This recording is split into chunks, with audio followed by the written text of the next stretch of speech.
तो कल तक हम लोगों ने देखा था कि एंटीजन एंटीबॉडी की जब रिएक्शन होती है तो फिर क्या होता है, उस समय एग्लूटिनेशन हो जाता है, यानी क्लंपिंग। किसकी क्लंपिंग हो जाती है? आरबीसी की, यानी आरबीसी डैमेज हो जाता है। जब भी एंटीजन एंटीबॉडी की पारस्परिक अभिक्रिया होती है, यानी कि उनकी आपस में इंटरेक्शन होता है, तो क्या हो जाता है? आरबीसी जो है वो डैमेज हो जाता है। आरबीसी डैमेज हो जाने को हमने क्या बोला था? क्लंपिंग। याद करो, क्लंपिंग के ब्रैकेट में लिखवाया था क्या? क्लंपिंग के ब्रैकेट में लिखवाया था डिस्ट्रक्शन ऑफ आरबीसी। क्या याद है आप लोगों को ये बात? Destruction of RBC. इसका हम लोग ने दो केस देखा था। एक देखा था एबीओ ब्लड ग्रुपिंग, जहां पे मिसमैचिंग होने से क्या होता है? मिसमैचिंग होने से क्लंपिंग होनी थी। और एक और हमने केस स्टडी स्टार्ट किया था जिसका नाम था आरएच ग्रुपिंग। आरएच ग्रुपिंग में भी सेम केस स्टार्ट हुआ था, राइट? तो आरएच ग्रुपिंग को एक बार थोड़ा आगे बढ़ाते हुए चलते हैं। देखो, मैंने बताया था मदर अगर आरएच नेगेटिव है और फादर अगर आरएच पॉजिटिव है, फादर अगर आरएच पॉजिटिव है, तो चूंकि डोमिनेंट ये है, डोमिनेंट ये है, ये रिसेसिव है। अगर डोमिनेंट है तो इनका बच्चा कैसा होगा? इनका जो बेबी होगा वो कैसा होगा? बेबी होगा आरएच पॉजिटिव। बेबी को यहां हम फिटस बोलेंगे क्योंकि बर्थ के पहले की बात चल रही है, ठीक है ना? फिटस मतलब बर्थ के पहले की। तो जो बच्चा है वो आरएच पॉजिटिव है, मम्मी आरएच निगेटिव है, फादर आरएच पॉजिटिव है। कल मैंने बताया था इस तरह की मैरिज को बायोलॉजिकली अवॉइड करना चाहिए। क्यों? क्योंकि इस तरह से जो मैरिज होगी उसमें जो बच्चा है उसको प्रॉब्लम क्रिएट हो जाएगी। क्योंकि यहां पे हो जाएगी कुछ इस तरह का, ये इसको मान लो डोनर, क्या मान लो, और ये क्या है? रेसिपिएंट। जब ये डोनर है और ये रेसिपिएंट है तो यहाँ का ब्लड यहां से जाएगा, ठीक है? अब आप बोलोगे निगेटिव का है तो इसको कोई नुकसान नहीं होगा, मान लिया। लेकिन अगली प्रेगनेंसी में नुकसान होगा, पहली प्रेगनेंसी में नुकसान नहीं होगा। इसके बाद जितनी भी प्रेगनेंसी होगी सब में नुकसान होना ही होना है, सब में नुकसान होना ही होना है। आइए देखते हैं पहली प्रेगनेंसी में क्या होगा। हमने मान लिया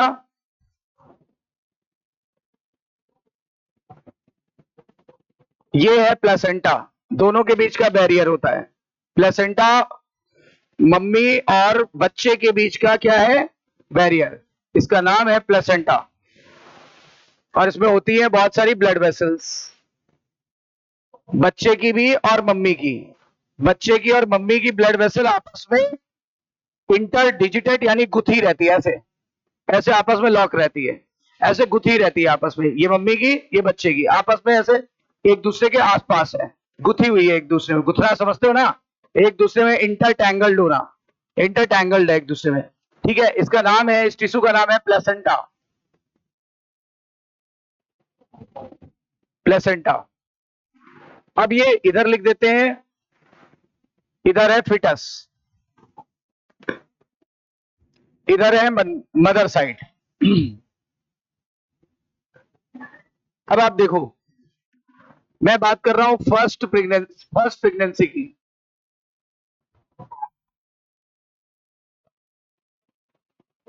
फर्स्ट प्रेगनेंसी के समय बच्चा कैसा है भाई?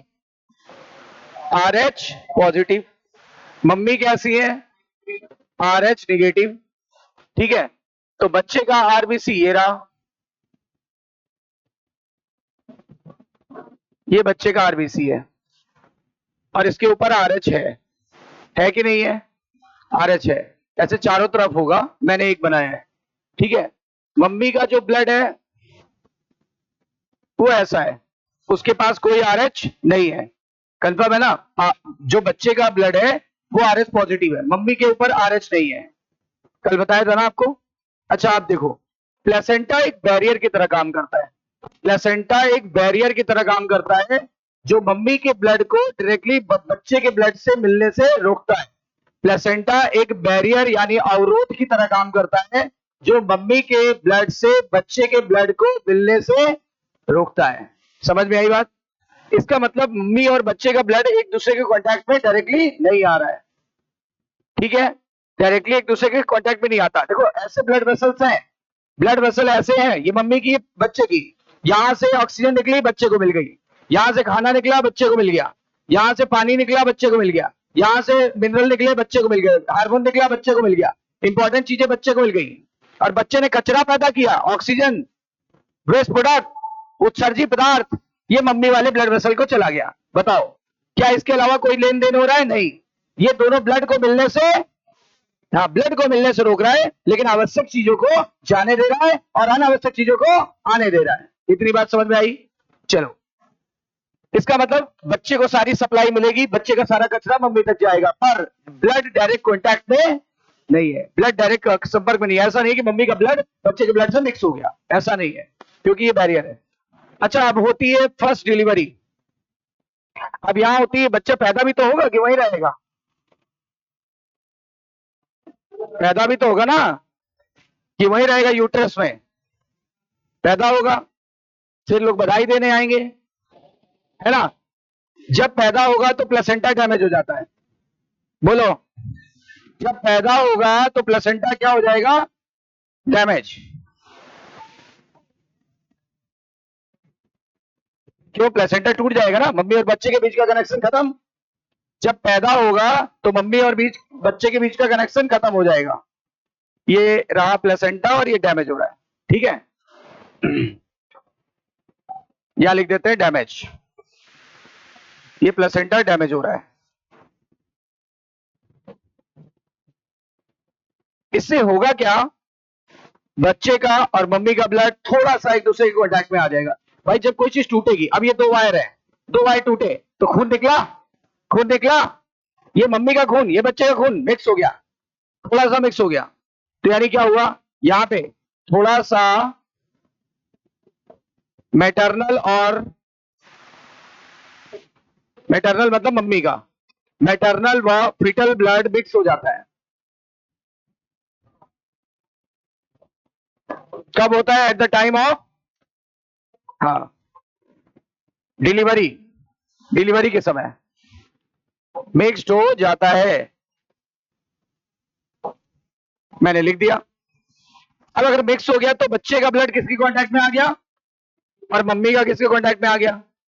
अच्छा बताओ, बच्चा आरएच पॉजिटिव है, बच्चा आरएच, मम्मी आरएच निगेटिव है, मम्मी में कोई एंटीबॉडी नहीं, सॉरी, आरएच एंटीजन नहीं है, बच्चे में आरएच एंटीजन है, मम्मी में आरएच एंटीजन नहीं है। अच्छा, मम्मी का ब्लड अगर बच्चे के कांटेक्ट में आ गया तो क्या बच्चे को कोई नुकसान होगा? नहीं आया, नहीं हुआ, यानी ये बच्चा नॉर्मल डिलीवरी हो जाएगी, इसकी इसकी क्या होगी? नॉर्मल डिलीवरी हो जाएंगी। कोई डाउट? ठीक है। अच्छा चलो मम्मी की तरफ जाके सोचो, बच्चे की साइड तो आपने देख लिया कि बच्चा स्वस्थ है, कोई प्रॉब्लम नहीं है, क्योंकि बच्चे में कोई नुकसान नहीं हो रहा, क्योंकि मम्मी में आरएच एंटीबॉडी नहीं था, तो बच्चा उसके अगेंस्ट आरएच एंटीजन, उस आरएच एंटीजन के अगेंस्ट एंटीबॉडी नहीं बनाएगा। आपको क्या सिखाया था? मान लो ये यहां आया, अब ये आरएच पॉजिटिव है, ये इसको पहचानता ही नहीं है, ये इसको पहचानता ही नहीं, ये केवल एंटीजन को पहचानता है। क्या इस पे एंटीजन है? बोलो, अगर इस पे एंटीजन नहीं है तो क्या ये रिस्पॉन्स करेगा? बताओ, नहीं कर पाएगा। नहीं कर पाएगा तो क्या इसके प्लाज्मा में उसके अगेंस्ट एंटीबॉडी बनेगी? एंटीजन के अगेंस्ट क्या बनती है? एंटीबॉडी। क्या इस बच्चे में बनेगी? तो बच्चा सेफ साइड पे है, बच्चा सेफ साइड पे है। मैं लिखता हूं बच्चे की क्या हो गई? नॉर्मल डिलीवरी, और फिर जो होता है वो हो गया, मतलब पार्टी सार्टी, छठी बरई, है ना, ये सब नॉर्मल डिलीवरी। हाँ, जो नामकरण नॉर्मल डिलीवरी हो गई तो बधाई हो गई सबको। अब जरा मम्मी साइड देखो, मम्मी साइड क्या हुआ? बच्चा कैसा था? अरे ये बच्चा नॉर्मल डिलीवर हो गया, ठीक है। जरा फिर से वापस आओ, अभी डिलीवरी के टाइम मम्मी साइड को भी तो देख लो। एक तरफा काम नहीं चलता, दोनों तरफ काम देखा जाता है, बैलेंस करके चलना होता है लाइफ में, ठीक है ना? जरा मम्मी के साइड से सोचते हैं, बच्चे का ब्लड मम्मी में तो मिला था, चलो बच्चे को कोई नुकसान नहीं हुआ, देखते मम्मी को तो कोई नुकसान नहीं हो गया। आइए देखिए, बच्चा कैसा है? आरएच पॉजिटिव, मतलब उसके आरबीसी पे आरएच एंटीजन है कि नहीं है? क्या मम्मी के पास आरएच एंटीजन था? नहीं था। अच्छा, जब मम्मी में ये वाला आया, जब मम्मी में ये वाला आया,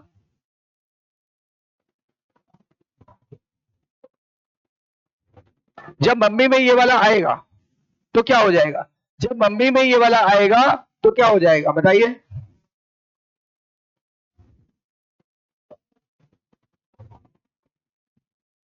अब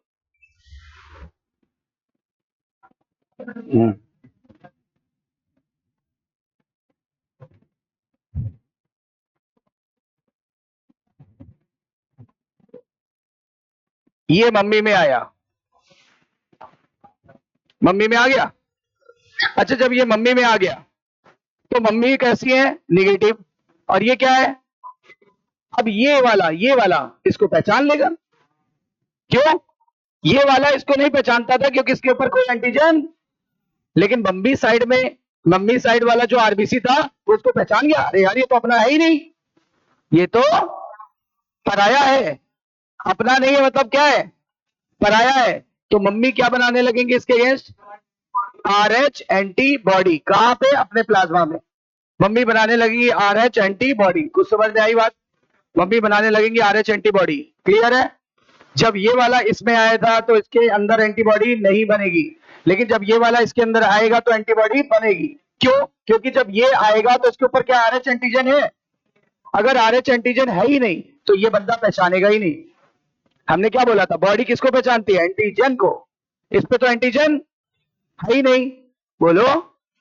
लेकिन अब ये जब इसमें जाएगा, जब ये इसमें जाएगा तो देखो क्या देखा आपने?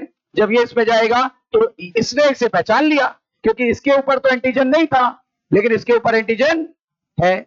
इसने जैसे ही पहचाना, इसने सोचा चलो तुरंत मारो उसको। मारने के लिए इसने क्या बना लिया? एंटीबॉडी, यानी एंटी आरएच बना लिया। क्या बना लिया?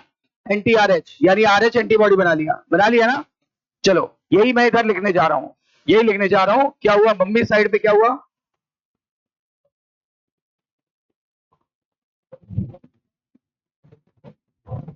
तो मैं यहीं पे बना दे रहा हूं, मम्मी साइड बन गया ना। यहीं पे बन गया। क्या मम्मी ने बना लिया? RH antibody. यहां पे लिख देता हूं, लिखने के बाद बनाता हूं।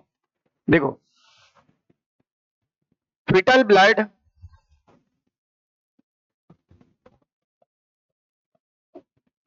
इसका रिजल्ट लिखते हैं। मम्मी साइड, बच्चे साइड तो कोई दिक्कत नहीं, बच्चा नॉर्मल है, बच्चा नॉर्मल है। मम्मी साइड देखो लिख देते हैं। क्या होता है यहां पे? In maternal blood, in maternal plasma there will be production of, किसका प्रोडक्शन हुआ? There will be production of RH antibody. अच्छा, और आरएच एंटीबॉडी है, ठीक है ना? तो उसको हम क्या बोलते थे? Anti RH. जैसे एंटी ए, एंटी बी, वैसे एंटी आरएच। Anti RH. बोलो क्लियर है? एंटी आरएच बना लिया। अब उसके बाद इसमें आरएच एंटीबॉडी बन गई तो सर उसकी शकल भी दिखाओ। शकल ये रही, वाई शेप की होती है ना, ऐसी कोई सारी बन गई। और स्पेशली बनती है IgG, IgG, small I, small G, small capital G, ठीक है ना? आईजीजी, ऐसी कई सारी बन गई। आईजीजी मैंने दो बना दी, आईजीजी बन गई। और अब देखो, मान लिया मदर नेक्स्ट टाइम डिलीवर, वो प्रेग्नेंट हुई, तो नेक्स्ट डिलीवरी हुई, सॉरी नेक्स्ट प्रेगनेंसी हुई, देखो कोई दिक्कत नहीं है। और इसने बच्चे के आरबीसी को क्या कर दिया? क्लम कर दिया। इसका रिजल्ट क्या हुआ? इसने बच्चे के आरबीसी को क्या कर दिया? इसने फिटल आरबीसी को क्लम कर दिया। तो मम्मी बच गई, फिटल आरबीसी को क्लम कर दिया।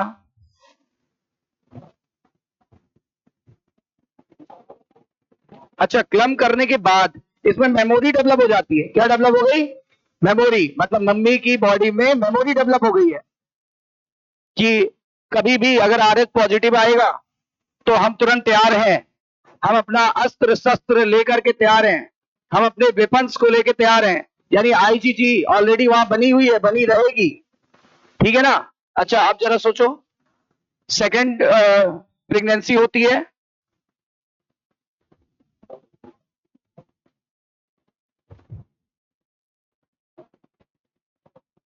तो बच्चा तो वैसा ही है, बोलो बच्चा कैसा था? RH positive.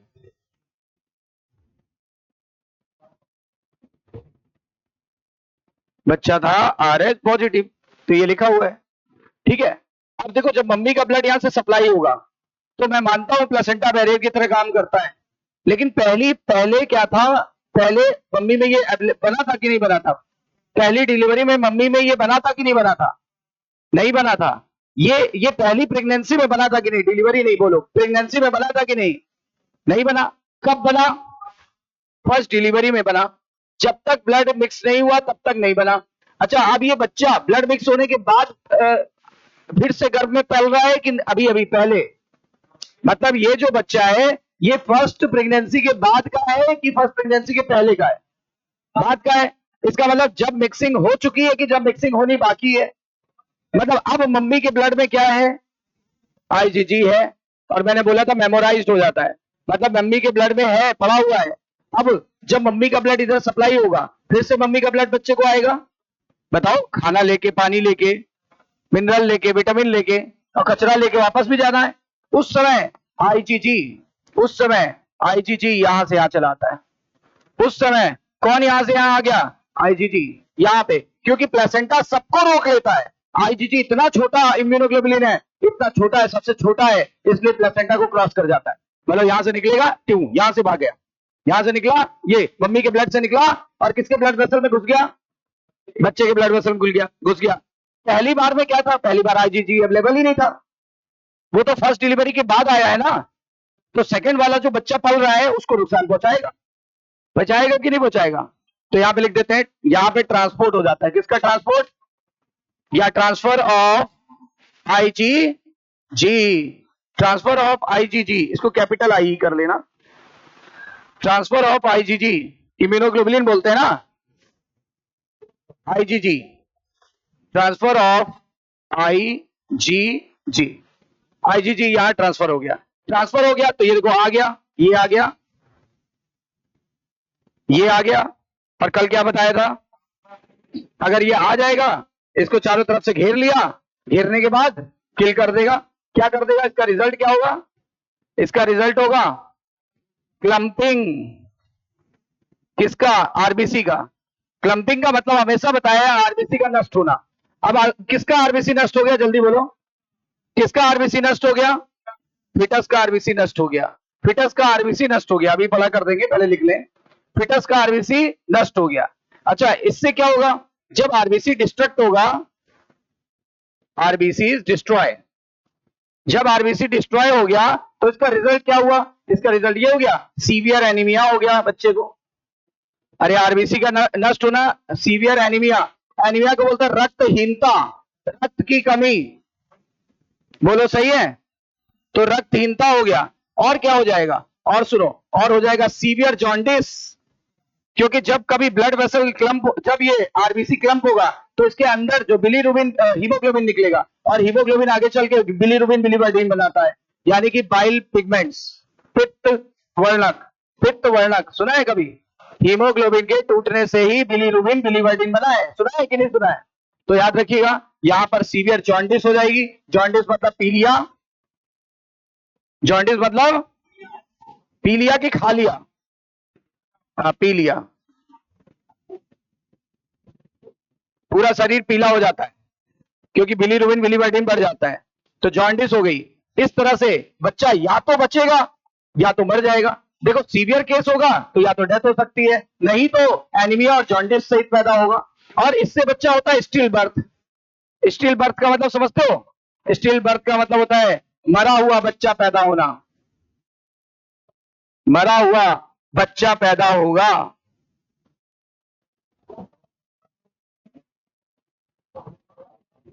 और अगर बच भी गया, डॉक्टरों ने बहुत प्रयास कर भी लिया, तो जीवन भर एनीमिया और जीवन भर जॉन्डिस से सफर करेगा। मतलब हो सकता है पैदा होने के बाद मर जाए, लेकिन ज्यादातर केसेस में 90% केसेस में स्टिल बर्थ होता है। स्टिल बर्थ का मतलब होता है मरा हुआ बच्चा पैदा होना।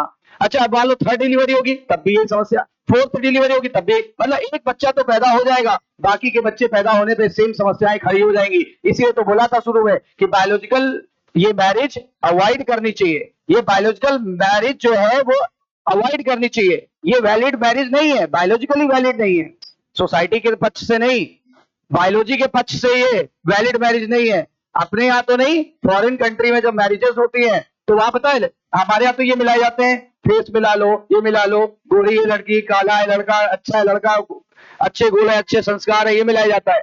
फॉरेन कंट्रीज में ये नहीं मिलाते, वो तो मिल ही जाता है। कहने का मतलब वो ब्लड टेस्ट कराते हैं पूरा बाकायदा, एड्स तो नहीं है, हेपेटाइटिस बी तो नहीं है, कैंसर तो नहीं है, बॉडी में सीवियरिटी तो नहीं है, फ्यूचर में तो कैंसर नहीं हो जाएगा।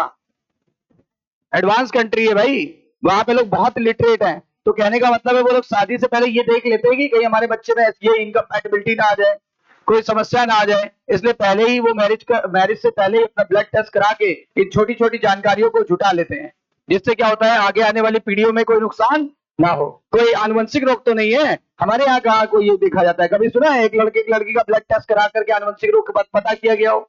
कभी नहीं होता, अभी नहीं होता है। हाँ, 25वीं सेंचुरी में होगा, अभी 21वीं में होना, 25वीं में सब होगा, 25th सेंचुरी में, अभी तो 21वीं में है, शुरुआत है अभी। पॉपुलेशन कंट्रोल, और उस बच्चे को कुछ हो गया तो फिर जीवन भर कुछ पैदा ही नहीं होगा, स्टिल बल्द रहेगा। पॉपुलेशन कंट्रोल के चक्कर में रोग थोड़ा ना ले लेंगे। पॉपुलेशन ग्रोथ को कंट्रोल करने के 50 उपाय हैं, ये वाला उपाय मत करो। अब समझ में आ गया आप लोगों को?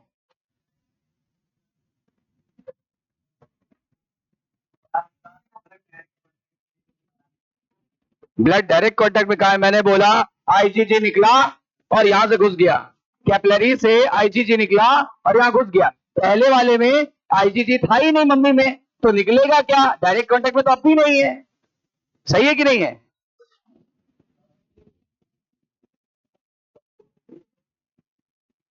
चलिए अब नोट कर लीजिए, पहले इतना मैं एक बार फिर से ब्रीफिंग कर दे रहा हूं, जरा ध्यान से सुनना, फिर नोट करना। Foetus Rh positive, mother Rh, अच्छा पहली प्रेगनेंसी में कोई समस्या नहीं, क्योंकि मम्मी में कहीं मुझे आईजीजी दिख ही नहीं रहा है, क्योंकि बना ही नहीं।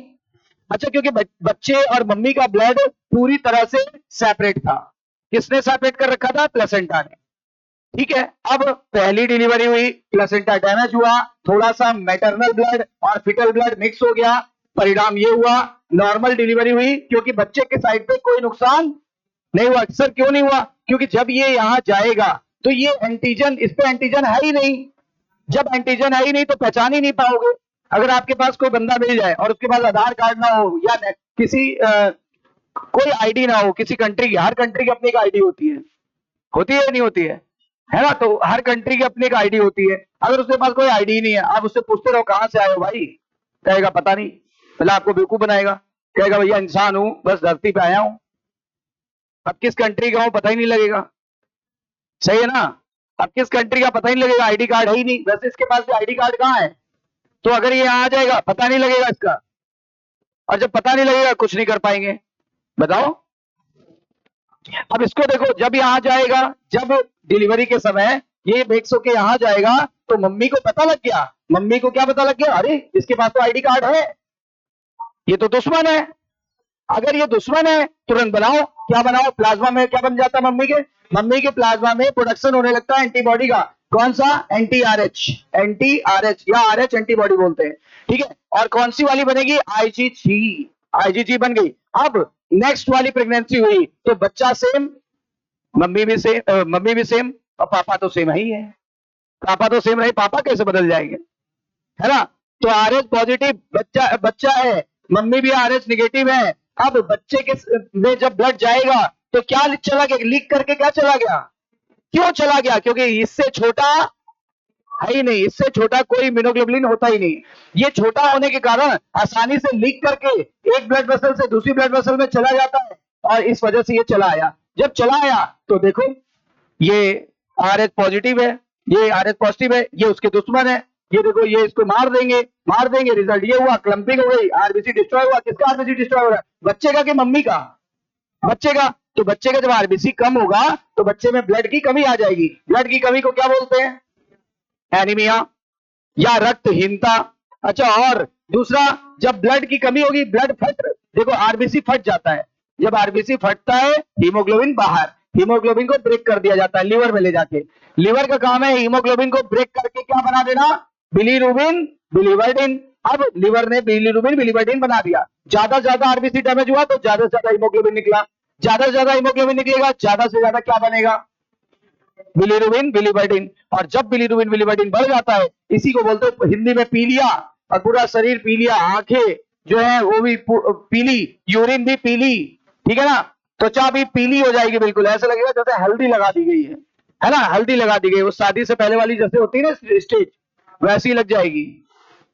तो इसी को बोलते हैं पीलिया, इंग्लिश में बोलते हैं जॉन्डिस। ठीक है, काफी सीवियर प्रॉब्लम है, और फिर उसका इलाज कराया जाता है, ठीक है ना।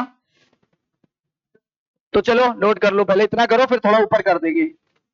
बिल्कुल क्लियर हो गया, जल्दी से, 2 मिनट से ज्यादा नहीं लगना चाहिए।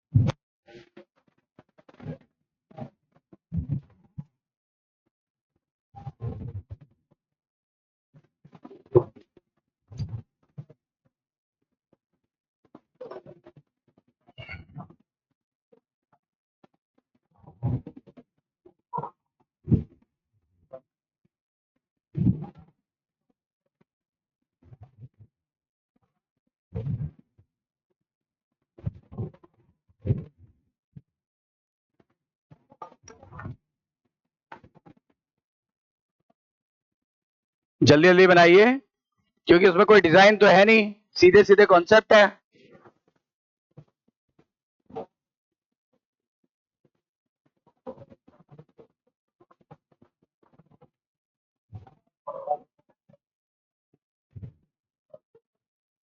पहले सब बना तो लें।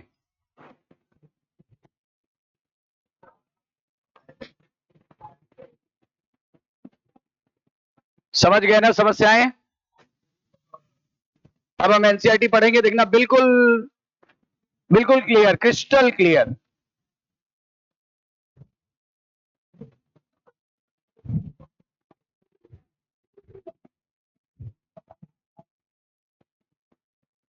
बताओ, अब ये क्वेश्चन पूछा जाता है ह्यूमन रिप्रोडक्शन में, पढ़ोगे कि बताओ प्लेसेंटा सबको रोक सकता है लेकिन किसको नहीं रोक सकता, आईजीजी को क्यों नहीं रोक सकता, क्योंकि इतना स्मॉलेस्ट है कि वो कैपिलरी के पोर से निकल जाता है, कैपिलरी में छेद होते हैं, ब्लड वेसल में छेद होते हैं। अरे छेद नहीं होंगे तो पाना नहीं, पानी, खाना, मिनरल, फलाना धमाका कैसे जाएगा और आएगा।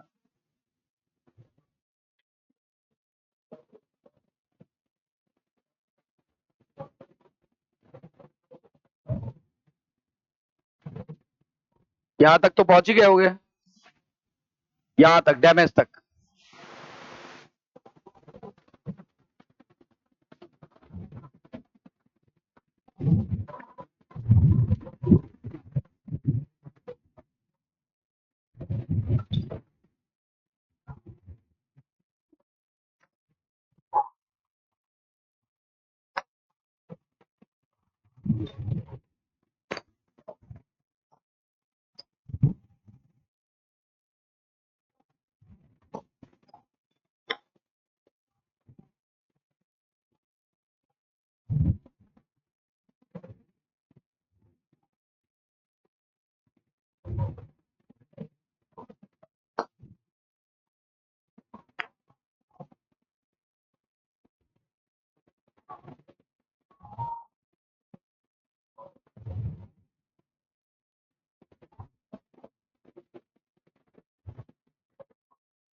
मैंने कल भी बोला था एंटीजन यूनिक आईडी देता है सबको, सबके पास इसीलिए अलग अलग आईडी है।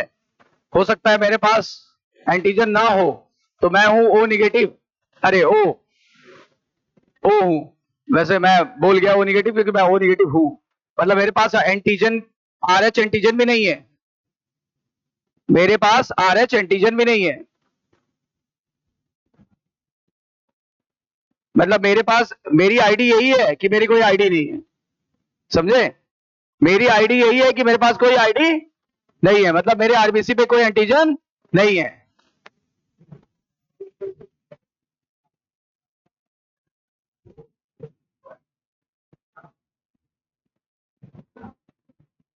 फिनिश्ड।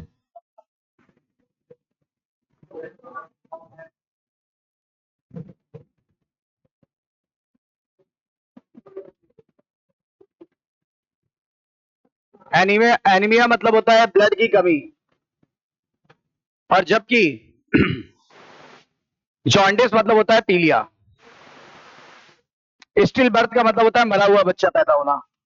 और अगर किसी तरह डॉक्टरों ने बच्चे को बचा भी लिया तो जीवन भर एनीमिया और जॉन्डिस से सफर करेगा, जीवन भर सफर करेगा, और हो सकता है बीच में ही कभी उसकी डेथ हो जाए। अनफॉर्चुनेटली अनफॉर्चुनेटली उसकी डेथ हो जाए। वैसे बचाना बड़ा मुश्किल होता है, 90% केसेस में स्टिल बर्थ हो जाती है।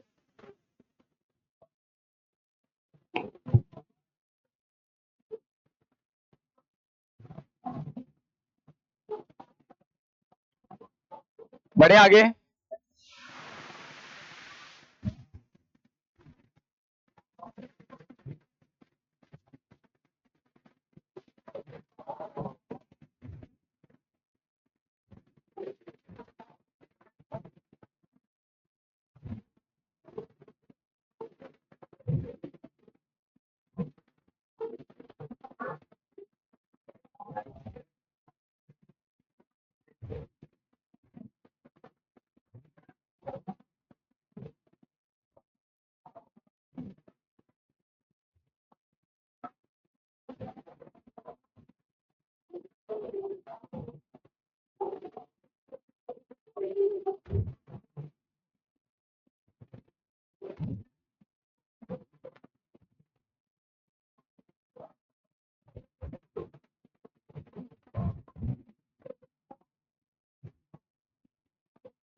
अब आगे बढ़ते हैं। एनसीईआरटी क्या कहती है, एक बार पढ़ लेते हैं। एनसीईआरटी कहती है RH एंटीजन, ये देखो यहां से पढ़ो शुरू से। A special case of RH incompatibility मतलब मिसमैचिंग, कल बताया था। एक स्पेशल केस है RS इनकम्पैटिबिलिटी यानी मिसमैचिंग का, जो देखा जाता है किसके किसके बीच, RH negative blood of pregnant mother with RH positive blood of fetus.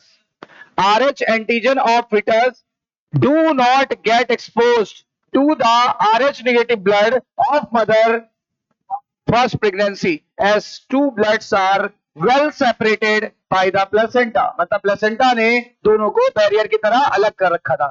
हाँ या ना? चलो next.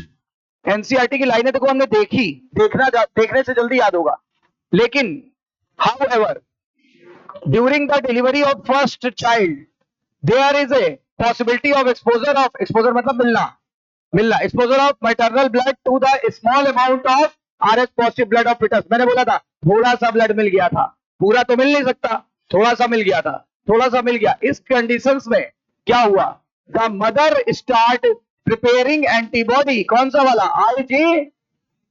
IgG against the RH antigen in her blood, मतलब मम्मी ने बनाया। फिर लिखा है in case of her subsequent pregnancy, कह रहा है जो मम्मी थी, हर यूज कर रहा है ना, जो मम्मी थी उनकी जो बाद में प्रेगनेंसी, जितनी भी प्रेगनेंसी होगी, मतलब एक के बाद वाली जितनी भी, second, third, fourth, fifth, six, seven, जितनी, तो ये सारी प्रेगनेंसीज में RH एंटीबॉडीज मम्मी के ब्लड से कहा जो कि RH नेगेटिव है, उनसे लीक करके, ये नहीं बोला मिक्स होके, मैंने क्या बोला था, एक से निकला दूसरे से चला गया। लीक क्यों कर गया, स्मॉलेस्ट था कि लार्जेस्ट, हाँ, तो लीक करके कहां चला गया, in the blood of foetus जो कि RH पॉजिटिव था, और उसने डिस्ट्रॉय कर दिया किसको, अच्छा आरबीसी को डिस्ट्रॉय करने को ही क्लम्पिंग बोलते हैं, हाँ या ना?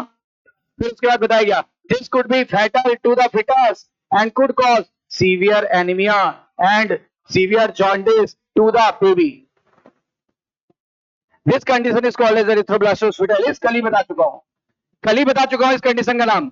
Erythroblastosis fetalis and this can be avoided by, हाँ इसका इलाज क्या है? ये जो एंटी आरएच था ना, एंटी आरएच एंटीबॉडी को किल कर दो, मतलब एंटी आरएच एंटीबॉडी वाला इंजेक्शन लगा दो। आरएच एंटीबॉडी को किल करने के लिए एंटी आरएच एंटीबॉडी का इंजेक्शन लगा दो, ठीक है ना? क्लियर? नाम आता है रोगैम, नाम से आता है। चलो इसका इलाज क्या है? इसका इलाज क्या है?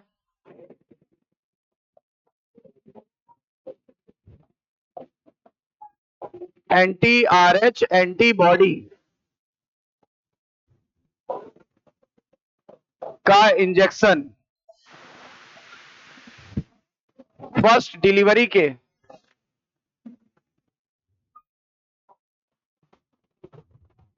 समय एंटी आरएच एंटीबॉडी का इंजेक्शन फर्स्ट डिलीवरी के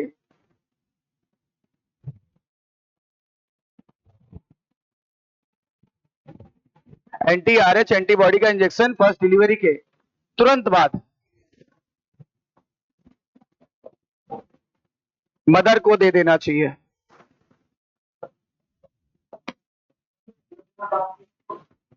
अगर एक दो दिन बाद दोगे तो दिक्कत हो जाएगी। तुरंत बाद, मैंने बोला तुरंत बाद, immediately after the first delivery. और इसका इंजेक्शन का नाम है, इसका ब्रांड नेम है रोगैम। ये मार्केट में आता है रोगैम नाम से, कभी कभार पूछ सकते हैं रोगैम नाम से। ये करता क्या? ये मदर के आईजीजी को किल कर देता है। अब मदर का आईजीजी किल हो जाएगा तो फिर बताओ फर्स्ट डिलीवरी जैसी हालत हो जाएगी, बताओ। एंटी आरएच एंटीबॉडी लिखा है ना, उसको बोलते हैं आरएच एंटीबॉडी। वो बना क्या था? आरएच एंटीबॉडी, और ये उनका एंटी है, तो मार देगा ना। या तो आरएच एंटीबॉडी बोलते थे या तो एंटी आरएच बोलते थे। अब लेकिन यहां क्या लिखा हुआ है? एंटी आरएच एंटीबॉडी, मतलब आरएच एंटीबॉडी का भी एंटी है ये, समझिए ना? तो उसको किल कर देगा। मतलब मम्मी में बनी आरएच एंटीबॉडी, उसको ये किल कर देगा, उसका एंटी है। एंटी है मतलब किल कर देगा, किल कर देगा मतलब पहली प्रेगनेंसी जैसे हालत हो गई, पहली प्रेगनेंसी जैसे हालत होगी तो अगला बेबी आराम से बॉर्न हो जाएगा। अब आगे चलते हैं। अब एक वर्ड आएगा लिम्फ। अब आपके एनसीईआरटी में लिम्फ लिख लिया ना? फर्स्ट डिलीवरी के तुरंत बाद देते हैं, ब्रांड नेम है रोगैम। ये देखो लिखा हुआ है एंटी आरएच एंटीबॉडी एडमिनिस्ट्रेट कर देते हैं इमीडिएटली। ये देखो तुरंत बाद, कब? After the delivery of the first child, ठीक है ना? अब कोगुलेशन ऑफ ब्लड पहले कराते हैं। कोगुलेशन ऑफ ब्लड, ब्लड का जमना, ब्लड कोगुलेशन।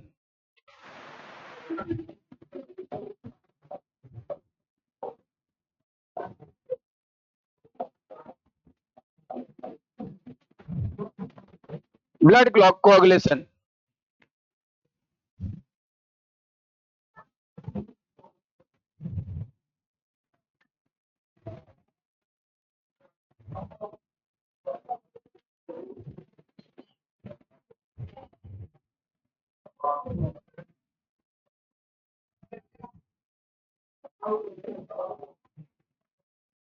ये है ब्लड कैपिलरी।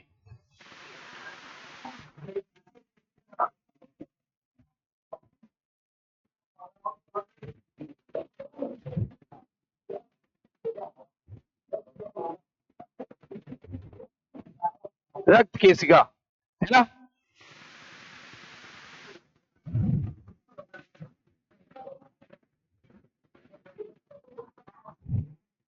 अब सुनो,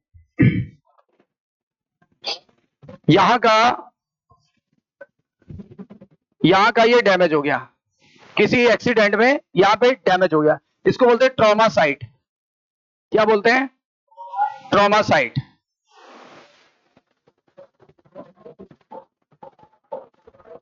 TRAUMA, ट्रॉमा साइट।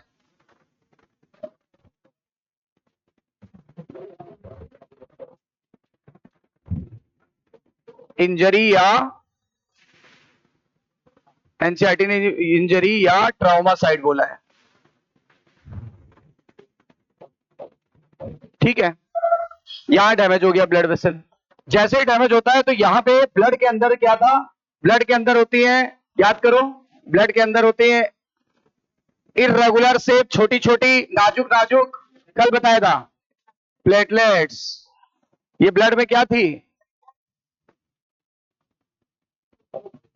प्लेटलेट्स। ये यहां आ गई, यहां आ गई। और मैंने बोला था स्टिकी होती है नेचर में और इरेगुलर होती है, एक दूसरे में लॉक हो गई, लेकिन नाजुक होती है, ये भी बोला था कि नहीं? ये यहां पे इस साइड को लॉक कर दिया इसने, ये देखो। लेकिन ये नाजुक है, ज्यादा देर तक टिकेगा नहीं, इधर से फोर्स बहुत ज्यादा है, फेंक देगा बाहर। ये हो गया प्राइमरी क्लॉटिंग। ये कैसी क्लॉटिंग है? प्राइमरी क्लॉटिंग, जो कि टेम्परेरी होती है। टेम्परेरी है कि परमानेंट? टेम्परेरी। क्यों टेम्परेरी? क्योंकि सर बहुत नाजुक लोगों ने इसको बंद कर रखा है, और उधर आपको पता है कितना ज्यादा लिक्विड में प्रेशर होता है। यहाँ ब्लड बह रहा है, ब्लड बहुत तेजी से आएगा, इसको तोड़ देगा कुछ देर बाद। तो अभी हम परमानेंट क्लॉटिंग भी करेंगे। ये है प्राइमरी क्लॉटिंग या टेम्पोरेरी क्लॉटिंग। Temporary clotting. अब यहां पे हम आते हैं परमानेंट क्लॉटिंग पे।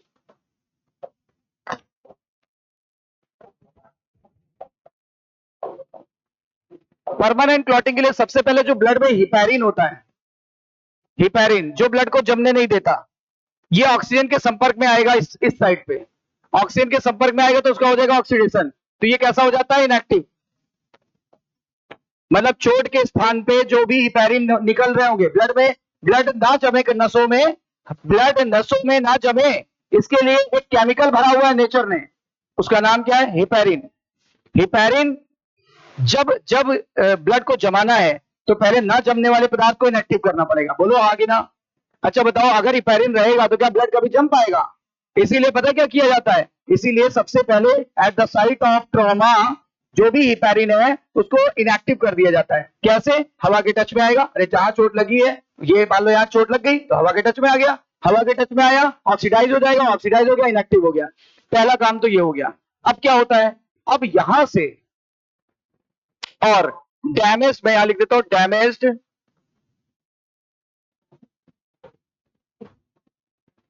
टिश्यू से, डैमेज टिश्यू, और ये इसको बोल देते हैं डैमेज प्लेटलेट्स। दोनों चीजों से, एक तरफ डैमेज टिश्यू है, एक तरफ डैमेज प्लेटलेट्स है।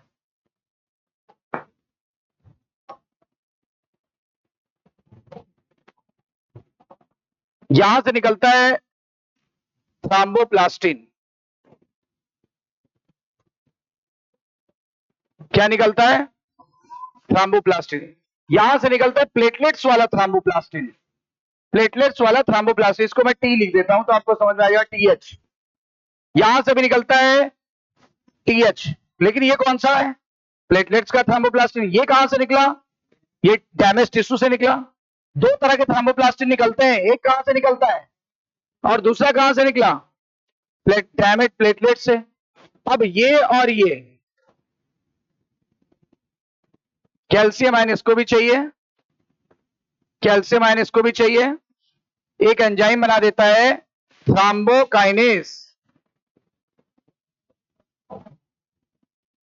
इसी को प्रोथ्रोम्बिनेज भी कहते हैं, प्रोथ्रोम्बिनेज भी कहते हैं। एनसीईआरटी में नहीं दिया लेकिन जान लो, थ्रोम्बोकाइनेस का दूसरा नाम प्रोथ्रोम्बिनेज। अब क्या होगा भाई? अब ये जो प्रोथ्रोम्बिनेज है ये क्या करेगा? ये एक एंजाइम है, देखो नाम के आगे क्या लगा है? एज लगा है ना, तो दिस इज अ एंजाइम। मैं यहां लिख दूं this is a enzyme, E for enzyme. अब ये एंजाइम है तो किसी न किसी सबस्ट्रेट को प्रोडक्ट में बदलेगा, तो हमारे यहां पर प्रेजेंट होता है एक प्रोथ्रोम्बिन। प्रोथ्रोम्बिन। अब आपको बता दें, किसी के लास्ट में ओजन लगाओ, क्या लगा था? कल की बात याद करो, फाइब्रिन ओजन। किसी के लास्ट में ओजन लगाओ और पहले प्रो लगाओ, वो भी इनएक्टिव होता है। या तो ओजन लगाओ या तो पहले प्रो लगाओ, दोनों इनएक्टिव होता है। अब आप बताओ ये कैसा है? सर ये इनएक्टिव है, ये इनएक्टिव है, मैं यहां पे लिख देता हूं ये इनएक्टिव है। अब ये एंजाइम उसे क्या कर देगा? ये एंजाइम उसे एक्टिव कर देगा। क्या कर देगा? एक्टिव। ये एंजाइम उसे एक्टिव कर देगा, याद रखना।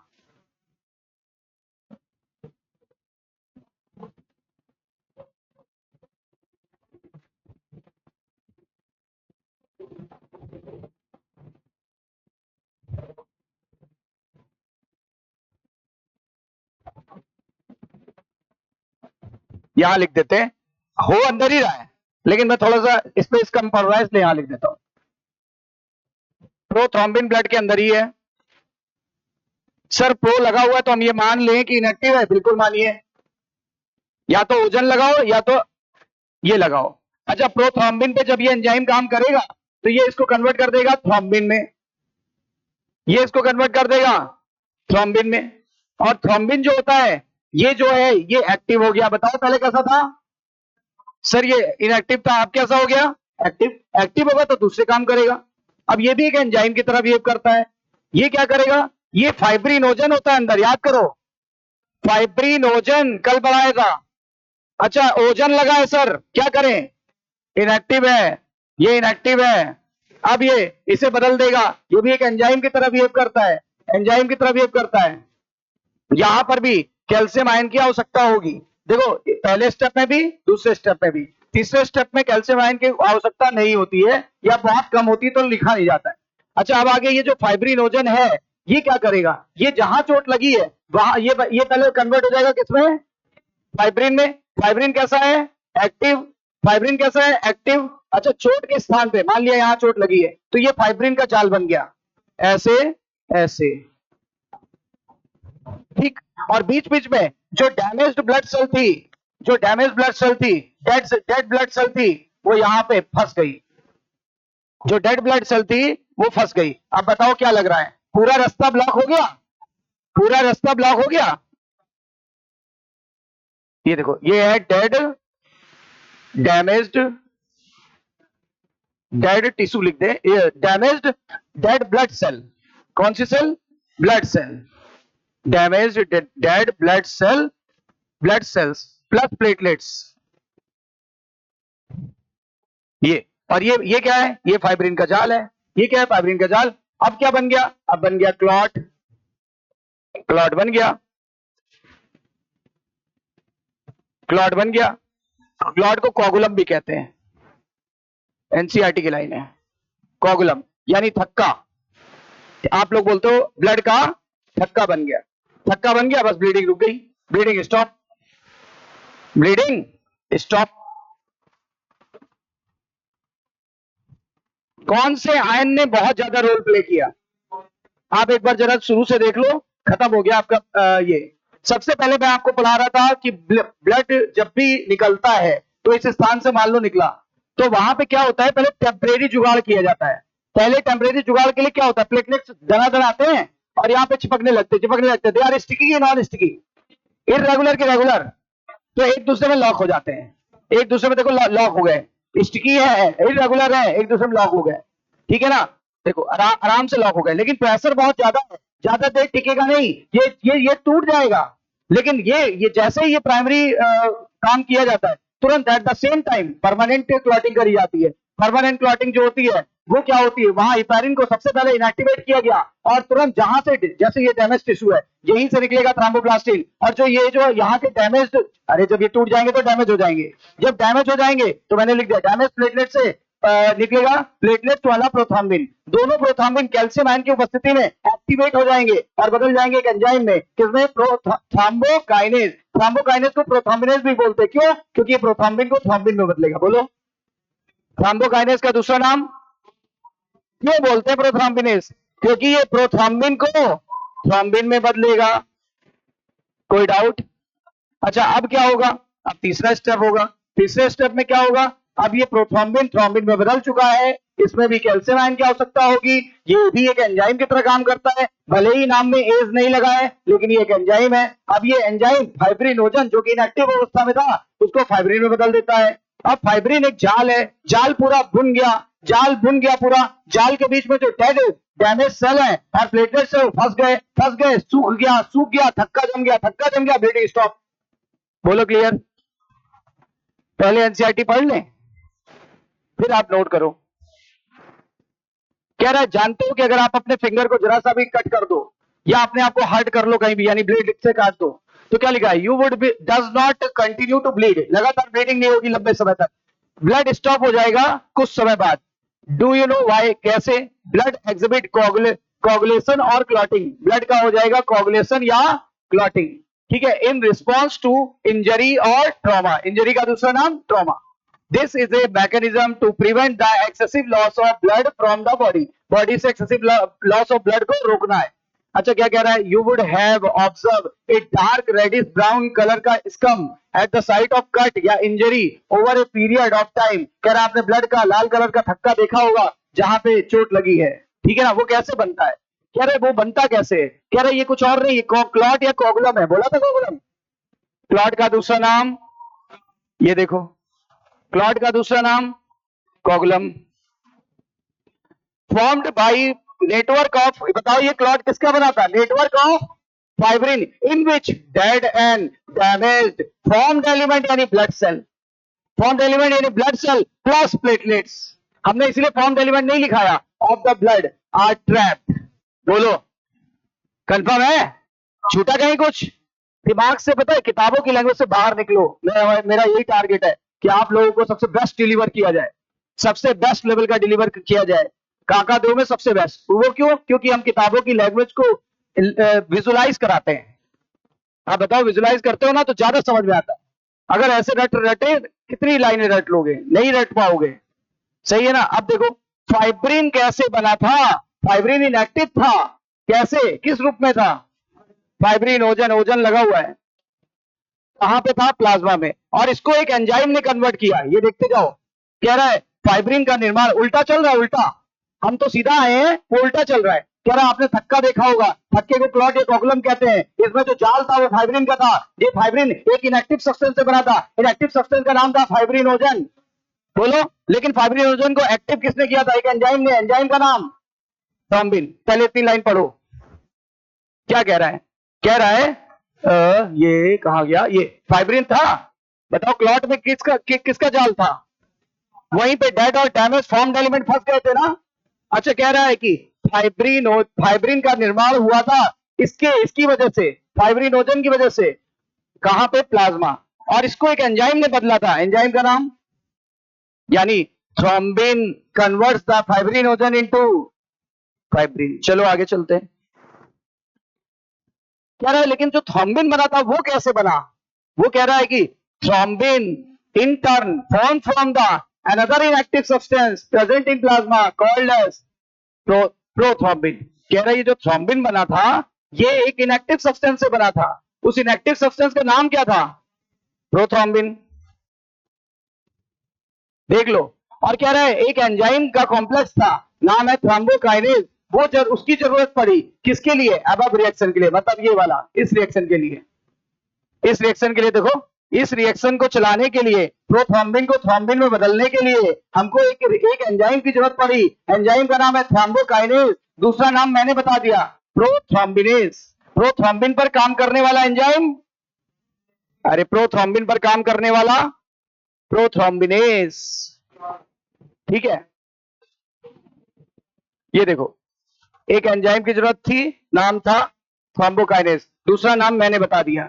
अच्छा कह रहा है ये जो पूरा कॉम्प्लेक्स है ना, ये जो पूरा कॉम्प्लेक्स है ये सीरीज में काम करता है, सारे स्टेप जुड़े हुए हैं और एंजाइमेटिक रिएक्शन है, सारे जुड़े हुए हैं, एंजाइमेटिक रिएक्शन है, जुड़े हुए एंजाइमेटिक रिएक्शन को कास्केड मैकेनिज्म कहते हैं। क्या कहते हैं, कास्केड, और वो मैं अभी नोट में अलग से लिखाऊंगा।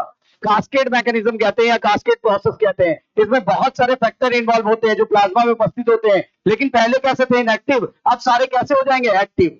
कह रहा है जहां पे इंजरी या ट्रॉमा हुआ है, जहां पे चोट लगी है या जहां पे ट्रॉमा हुआ है वहां पर प्लेटलेट्स एक्टिव हो जाते हैं, ये बात तो मैं पहले ही बोल चुका हूं, ये पहला स्टेप था, वहां एक्टिव हो जाते हैं ब्लड में, और ब्लड में रिलीज करने लगते हैं बहुत सारे फैक्टर, जो क्या करता है, जो कोगुलेशन को बढ़ा देता है। Certain factor are release from tissue, कह रहा है 2 जगह से फैक्टर निकलते हैं, एक टिश्यू से निकला था और दूसरा कहां से निकला था, दूसरा प्लेटलेट से निकला।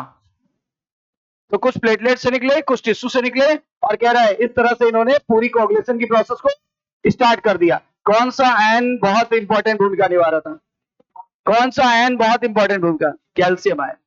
बोलो पूरा क्लियर। मैं यहां पे लिख देता हूं एक बात, अगले अगले पेज पे नोट,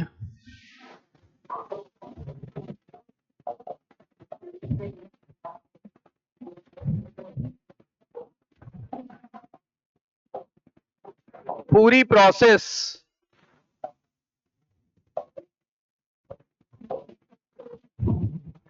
लिंक्ड और सीरीज में चलती है पूरी प्रोसेस। ये वाली बात है, देखो कास्केड वाली बात कवर कर रहे हैं।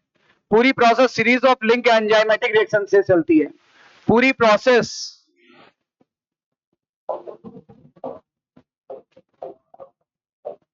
सीरीज ऑफ लिंक्ड रिएक्शन की तरह चलती है।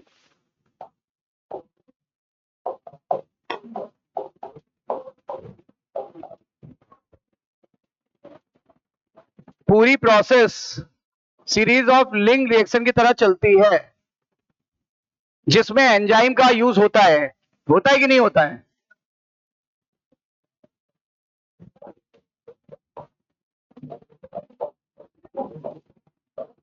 और इस प्रोसेस को हम बोलते हैं कास्केड प्रोसेस। बताओ कास्केड प्रोसेस कहां पढ़ने को मिला? सर ब्लड क्लॉटिंग में। कास्केड प्रोसेस में एंजाइम यूज हुआ कि नहीं हुआ? अच्छा, जो भी रिएक्शन चल रही थी वो सीरीज में चल रही थी, एक के बाद एक, एक के बाद एक, एक के बाद एक। और कैसे? लिंक के unlink. Series of link reaction को ही बोलते हैं cascade. Series of link reaction को ही क्या बोलते हैं? कास्केड। कंफर्म है? चलो अब जल्दी से नोट कर लो। टाइम मिलेगा केवल 3 मिनट। हाँ, कोई उसमें डिजाइन नहीं है, जल्दी करो।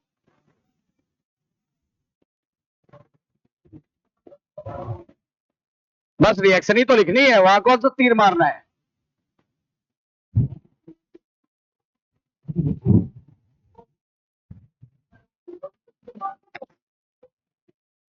किसको मार देता है? नहीं नहीं, मैं आईजीजी में मेमोरी, मैं आप वो जब आप पढ़ोगे ना तो आपको समझ में आएगा मेमोरी क्या चीज है और ये क्या चीज है। जब उसने उसको ही मार दिया मेन सेल को, तो मेन सेल मेमोरी सेल तो मर गई ना, तो मदर में बचा कहां? भाई मेमोरी सेल ही तो मर गई। मेमोरी सेल पे ही टारगेट कर देता है। एंटीबॉडी तो मारेगा ही मारेगा, मेमोरी सेल को भी मार देगा, वरना फिर नहीं मदर बना लेगी।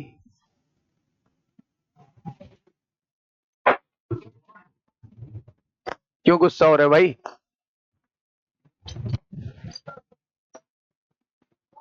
बड़ा बड़ा बना लेते पेज पे, नोटबुक में।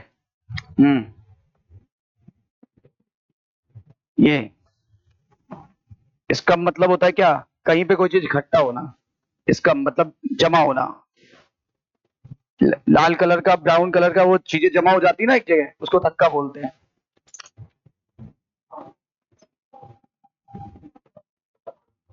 चलिए इसी में बना लीजिए, लेकिन दिखना चाहिए साफ साफ, फिर फ्यूचर में ऐसा ना हो कि लेट हो जाए।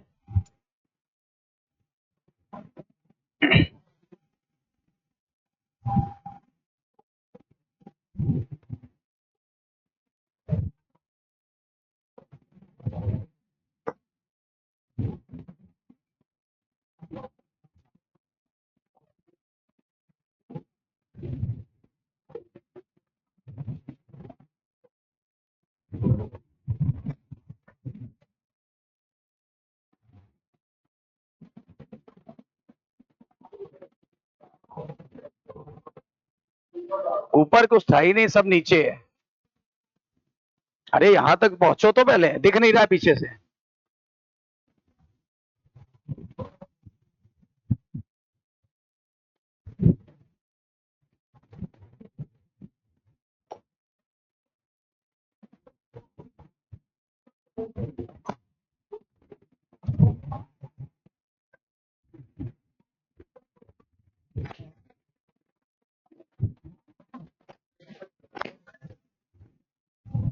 क्या छूट रहा? अभी करते हैं।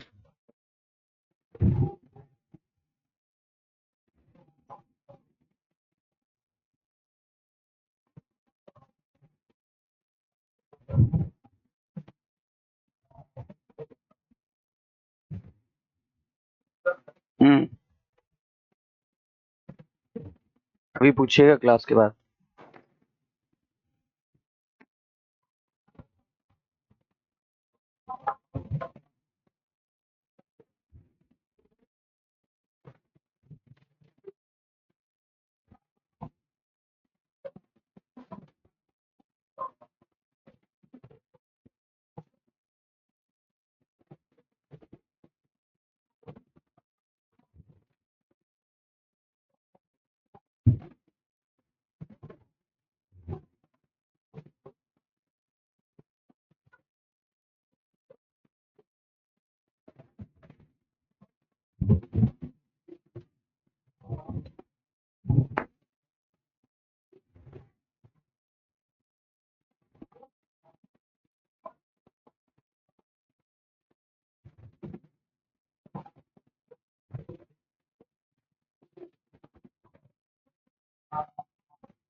अरे कुछ लिखा है हो तो अगल बगल तो छोटा कर दें।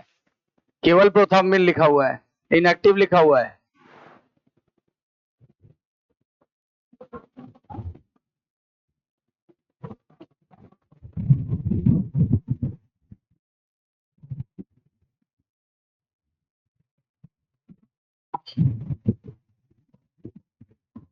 और अभी पीडीएफ भी आ जाएगा आपको थोड़ी देर बाद। वीडियो भी पड़ जाता है, पीडीएफ भी मिल जाता है, नहीं मिलता?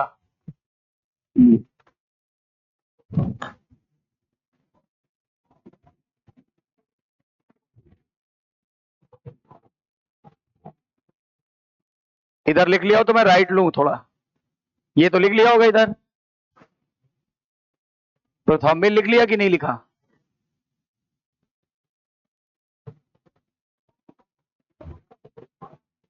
ये प्रोथ्रॉम्बिन लिखा है, जिसका छूटा है प्रोथ्रॉम्बिन थ्रॉम्बिन में बदलेगा। इस प्रकार क्लॉट या कोगुलम बन गया, और जब क्लॉट या कोगुलम बनता है तो ब्लीडिंग स्टॉप हो जाती है। क्लॉट या कोगुलम बनता है तो ब्लीडिंग स्टॉप हो जाती है।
हो गया,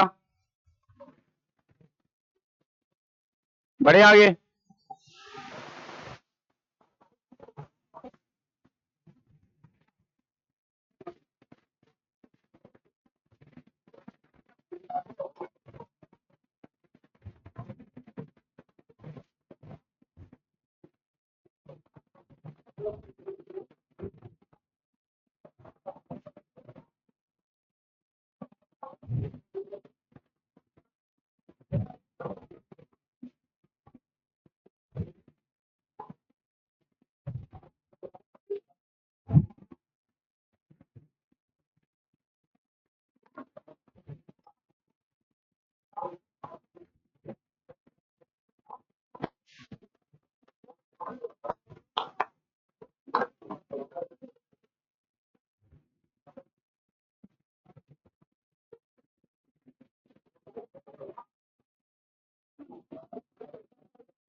चलिए, हो गया ना?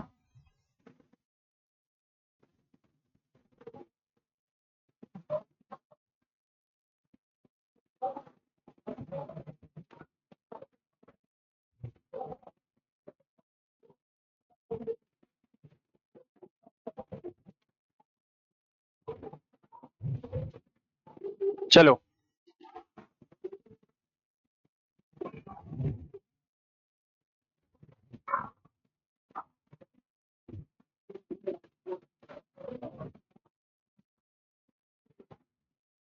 अब इस पेज पे आ गए। ये लिखना था इसके बाद। और एक बात और बता दें जो एनसीईआरटी में गिवन नहीं है, विटामिन के विटामिन के is required for synthesis of prothrombin, required for synthesis of prothrombin. Prothrombin बनाने के लिए किसकी जरूरत होती है? विटामिन के की। इसका मतलब अगर विटामिन के की कमी हो जाए, इफ डिक्रीजेस, तो क्या हो जाएगा? अगर डिक्रीज हो गया तो प्रोथ्रोम्बिन नहीं बनेगा, मतलब ब्लीडिंग डिसऑर्डर हो जाएगा, ब्लड बाहर आएगा। यानी अगर विटामिन के की कमी हो जाएगी तो एक्सेसिव ब्लीडिंग होगी, एक्सेसिव ब्लीडिंग, यानी कि क्लॉटिंग टाइम डिले हो जाएगा। बोलो, क्लॉटिंग टाइम घट जाएगा, सॉरी, क्लॉटिंग टाइम डिले होगा मतलब बढ़ जाएगा, क्लॉटिंग देर में होगी। यानी विटामिन के की कमी होगी तो क्लॉटिंग टाइम बढ़ जाएगा मतलब डिले हो जाएगी और एक्सेसिव ब्लीडिंग होगी। तो कई बार पूछा जाता है विटामिन के की कमी से कौन सा रोग होता है? बताओगे ब्लीडिंग डिसऑर्डर, एक्सेसिव ब्लीडिंग होने लगती है, क्लॉटिंग टाइम बढ़ जाता है। और कौन सा मिनरल जरूरी है? कैल्शियम।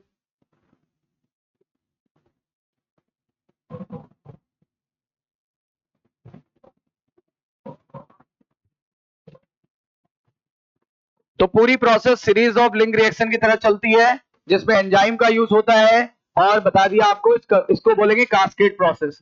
विटामिन के is required for the synthesis of prothrombin. अगर कम हो गया एक्सेसिव ब्लीडिंग होगी क्योंकि क्लॉटिंग टाइम बढ़ जाएगा, क्योंकि क्लॉटिंग टाइम बढ़ जाएगा।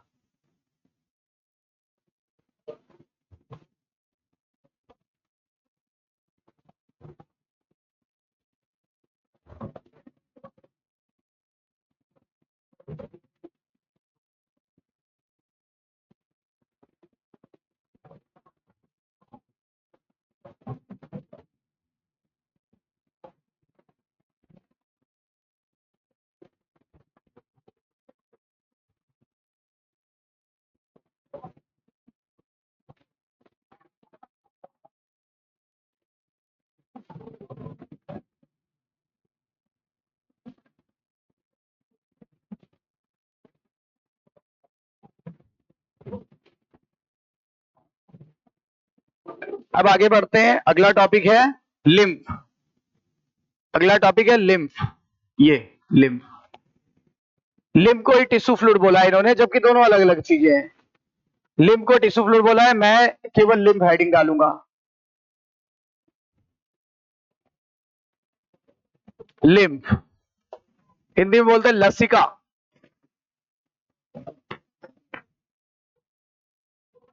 देखो होता क्या है, होता कुछ ये है,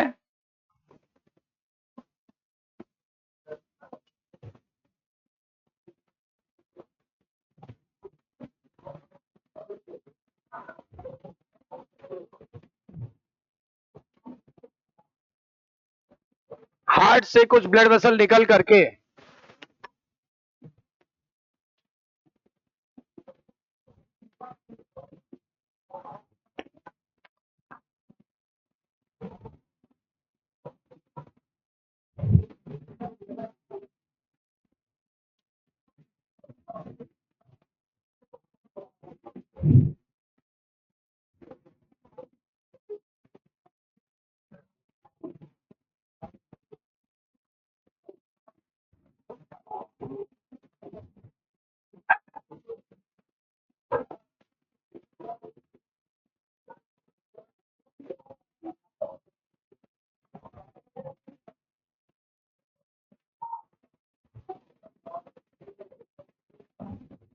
ये हमारा सर्कुलेशन का पूरा सर्किट है, ये सर्किट है। इस सर्किट में आप देख पा रहे हो कि हार्ट जो है वो ऑक्सीजनेटेड ब्लड इधर से इधर ले जा रहा है और डीऑक्सीजनेटेड ब्लड वापस ले जाता है। बोलो क्लियर है? इधर ऑक्सीजनेटेड ब्लड है और इधर डीऑक्सीजनेटेड ब्लड है। और ये है आर्टरी, ये है आर्टरी, इसका नाम है आर्टरी यानी धमनी। और एक होता है वेन,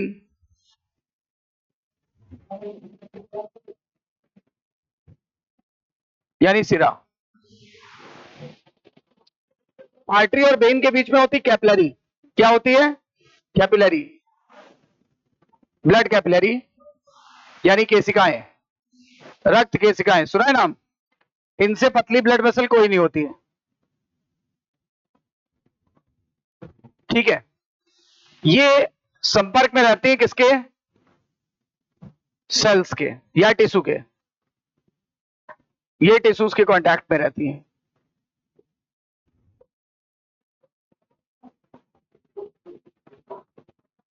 तो होता क्या है, जब ब्लड पंप किया जाता है इधर से इधर, तो यहां से कुछ चीजें बाहर आ जाती हैं। क्या क्या चीजें बाहर आती हैं? यहां से यहां बाहर आ जाती। क्या क्या चीजें बाहर आएंगी?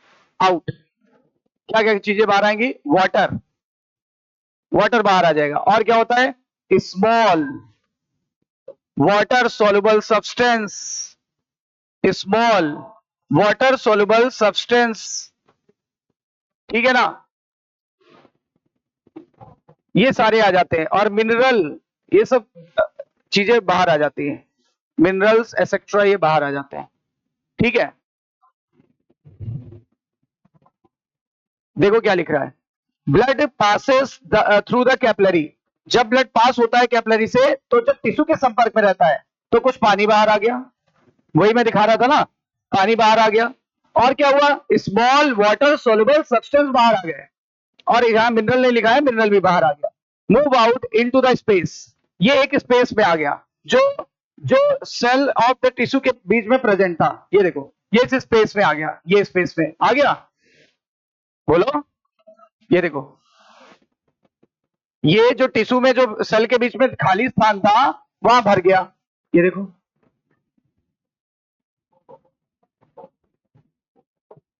ये पूरा आ चुका है, इसके संपर्क में आ गया है। अब ये कहां पे आ चुका है? Comes in intercellular space, intercellular space यानी सेल के बीच का स्पेस, इंटरसेलुलर स्पेस। अब इस फ्लूइड को पता है, अब ब्लड नहीं बोलेंगे, अब ब्लड रहा कहां?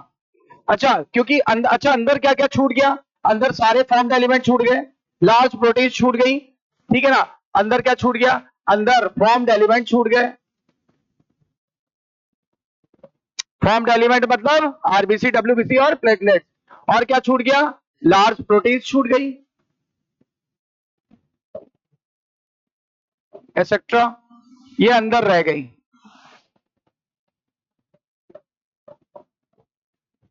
अंदर रह गई। ठीक, तो ये आ गया इंटरसेलुलर स्पेस में। इस स्पेस को हमने बोल दिया इंटरसेलुलर स्पेस। ठीक है, यहां आ गया।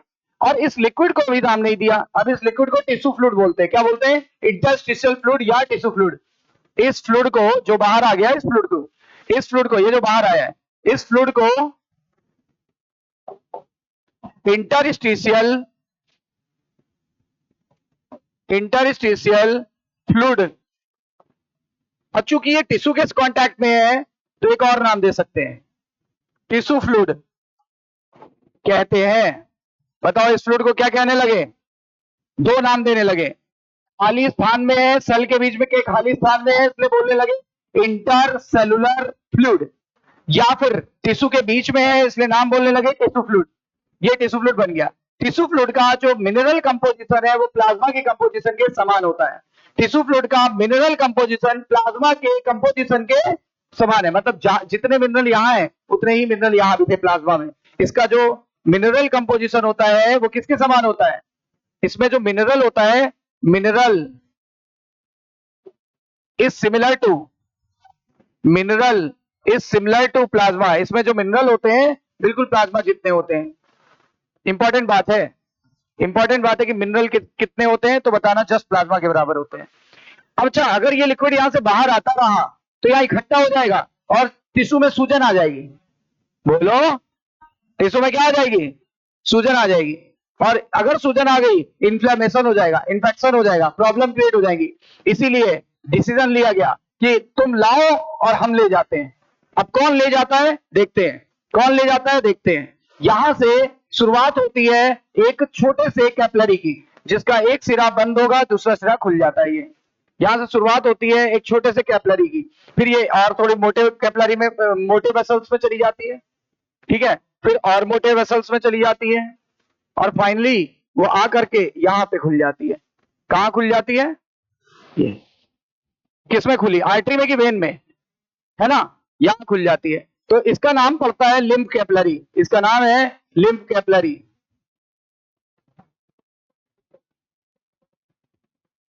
ये जो मोटी हो गई है इसका नाम है लिम्फ वेसल। और फाइनली कहां ओपन हो गई? Open into major vein. Major vein मतलब मोटी vein. Open into major vein. Major vein, major vein यानी मोटी वेन। मोटी वेन को बोलते हैं वेना कावा। इसी चैप्टर में आगे पढ़ोगे वेना कावा। वेना कावा होता है, बताएंगे आपको, सबसे मोटी वेन होती है। आइए दिखाई दे आपको, आगे आएगा जब हार्ट पढ़ेंगे तब। ये देखो, ये सबसे मोटी वेन है। ये देखो, ये सबसे मोटी वेन है। क्या नाम है? Vena cava. यहां आके खुल जाती है, वेना कावा में आके खुल जाती है। समझ में आई बात? Open into vena cava. इस तरीके से यहां पर जो अब लिक्विड आ गया है, ये येलो कलर वाला लिक्विड अब कहां आ गया? अंदर ना, बोलो। ये जो लिक्विड अंदर आ गया है, अब इसको टिश्यू फ्लूइड नहीं बोलेंगे। माना कि ये टिश्यू फ्लूइड था, जब तक बाहर था टिश्यू फ्लूइड था। अब जब अंदर आ गया तो टिश्यू फ्लूइड नहीं बोलेंगे, तब इसे लिम्फ बोलेंगे। इसीलिए एनसीईआरटी ने कहा है लिम्फ कुछ और नहीं, टिश्यू फ्लूइड से ही बना है। सही है ना? लिम्फ और टिश्यू फ्लूइड का कंपोजिशन ऑलमोस्ट सेम है, क्योंकि यही लिक्विड तो अंदर आ रहा है। अब इस लिक्विड को बोलते हैं lymph. This liquid is known as lymph. और अंदर यहां पे बहुत सारी सेल भी होती है, यहां अंदर बहुत सारी सेल भी होती है जो दुश्मनों को मार देती है। ठीक है ना? इनका नाम है लिम्फोसाइट। क्या बोलते हैं? लिम्फोसाइट्स। लिम्फोसाइट्स भी बोलते हैं। ठीक है ना? लिम्फोसाइट्स भी बोलते हैं। तो ये फाइनली आप देख पा रहे हो कि लिम्फ यहां जाके मिक्स हो जाएगा। इससे क्या हुआ? इससे ये फायदा हुआ कि लोड घट गया, थोड़ा थोड़ा लोड इन ट्यूब पे घट गया, वरना लोड बहुत ज्यादा था। तो लिम्फ कैसे बना? समझ में आई बात? लिम्फ क्या है समझ में आई बात? ठीक है ना? जरा एक बार एनसीईआरटी से पढ़ ले, फिर आप नोट करो तो बहुत क्लियर हो जाएगा।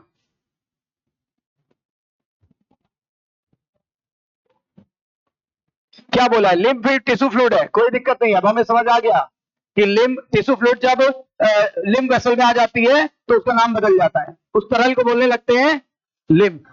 ब्लड पास होके कैपिलरी से बाहर आ गया, टिश्यू के बीच में आ गया, उसमें कुछ पानी बाहर आ गया और स्मॉल वाटर सॉल्युबल सब्सटेंस बाहर आ गए। मूव आउट मतलब बाहर आ जाना। और कहां पे? स्पेस में आ गए। ये स्पेस कहां था? सेल के बीच का। सेल किसकी? सेल टिश्यू की। टिश्यू में सेल था, सेल के बीच में स्पेस था। और ये leave the large protein and most of the formed element in the blood vessel. अंदर क्या रह गया? अंदर क्या रह गया? अंदर रह गया बड़ी बड़ी प्रोटीन और फॉर्म्ड एलिमेंट। लिखा है? एक एक चीज क्लियर दिख रही है? देखो, वही चीज पढ़ के इमेजिनेट करो और इलास्टिक में इमेजिनेट करो, कितना फर्क है फर्क।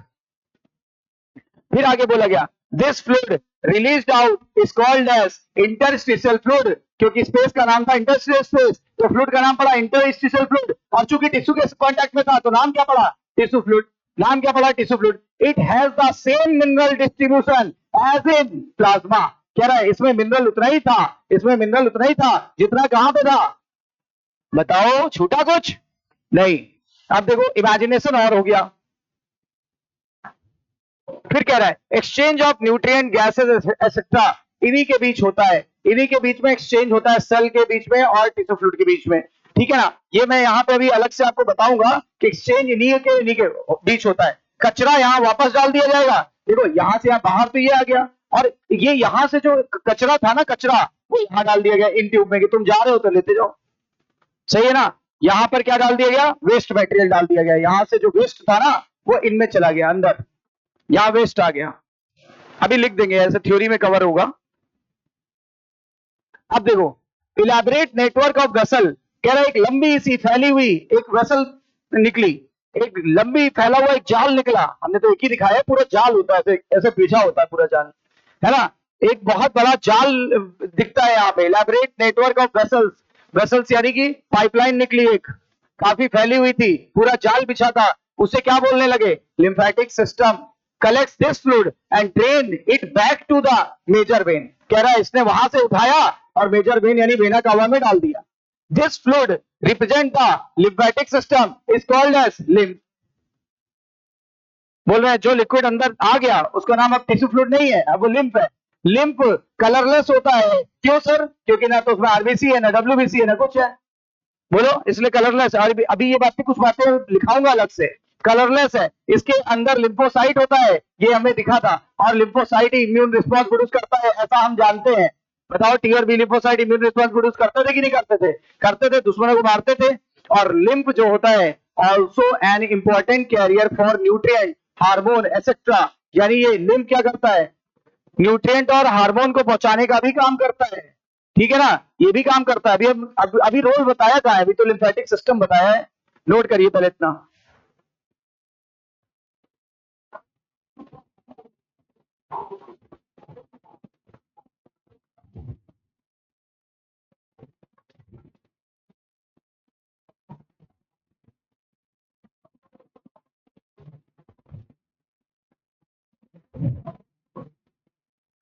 इस पूरे सिस्टम को बोलते हैं लिम्फेटिक सिस्टम। कई बार वर्ड यूज किया ना एनसीईआरटी ने। ये जो पूरी पिंक लाइन चल रही है, इसको क्या बोलते हैं? Lymphatic system. ये जो पूरी पिंक लाइन बनाई है, दिस इज लिम्फेटिक सिस्टम।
तो आपने क्या देखा था कि ब्लड से कौन कौन सी चीजें आउट हो गई? तो ब्लड से आ गया वाटर प्लस स्मॉल अमाउंट, वो water, small water soluble substance और मिनरल, ये सब बाहर आ गए। बाहर आ गए तो यहां से कौन ले लेगा? सेल। और सेल में जो कचरा पैदा हुआ है, वो इस फ्लूइड में डाल दिया जाता है। सेल में जो कचरा है ना, वो यहां से डाल दिया जाता है वापस। यहां वापस डाल दिया जाता है, यहां लिख देते हैं वेस्ट। सेल ने अपना क्या यहां पे निकाल के डाल दिया? वेस्ट यहां पे निकाल के डाल दिया। ये एरो भी लगा लेना, वेस्ट वाला। सेल ने वेस्ट यहां लगा के डाल दिया और इंपॉर्टेंट चीजें यहां से ले लिया। मतलब जितना भी चीजें हैं, सेल और टिश्यू फ्लूइड के बीच ही लेन देन होगा। ब्लड से डायरेक्ट लेन देन नहीं हो रहा है, देख लो। बताइए, जितना भी लेन देन हो रहा है वो कहां से हो रहा है? इस लिक्विड से ही हो रहा है। इस लिक्विड का नाम टिश्यू फ्लूइड। और चूंकि ये सेल के बीच में था, इसलिए इसका नाम पड़ा इंटरस्टिशियल फ्लूइड। और सेल में था, अरे टिश्यू में था, इसलिए नाम पड़ा टिश्यू फ्लूइड। और टिश्यू फ्लूइड में जितना मिनरल है, उतना ही मिनरल प्लाज्मा में भी होता था। बताइए, सेल क्या करती है? यहां से इंपॉर्टेंट चीजें ले लेगी और वेस्ट मटेरियल इस फ्लूइड में डाल देगी।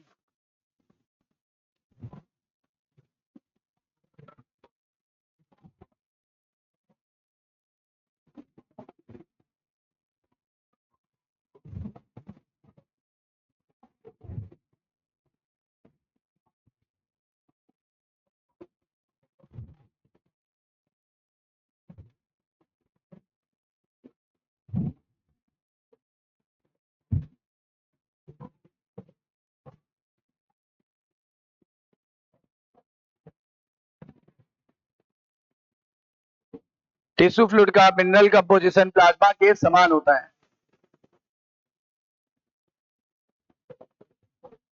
टिश्यू फ्लूइड का मिनरल कंपोजिशन प्लाज्मा के समान होता है।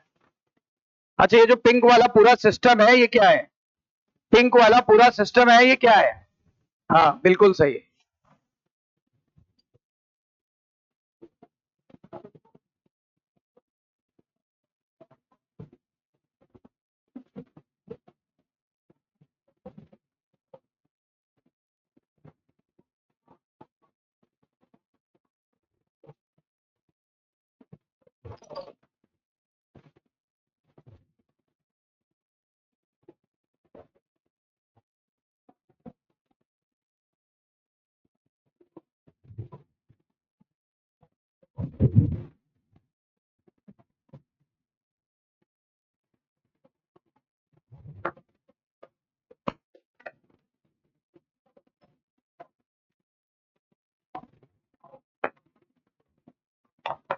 वो टिश्यू फ्लूइड जो लिम्फ कैपिलरी में आ गया या लिम्फ वेसल में आ गया, उसी को क्या कहते हैं?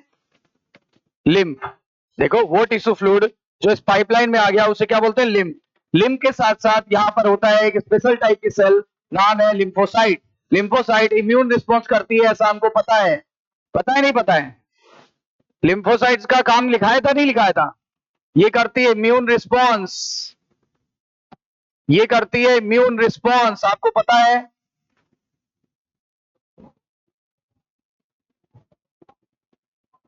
यानी कि दुश्मनों को पकड़ के मारेगी, दुश्मनों को पकड़ के मारेगी, दुश्मन को नुकसान पहुंचाएगी।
आर्टरी और वेन के बीच में क्या पाई जाती है? आर्टरी और वेन के बीच में क्या पाई जाती है? लो, अभी बताया था। Artery, when, capillary.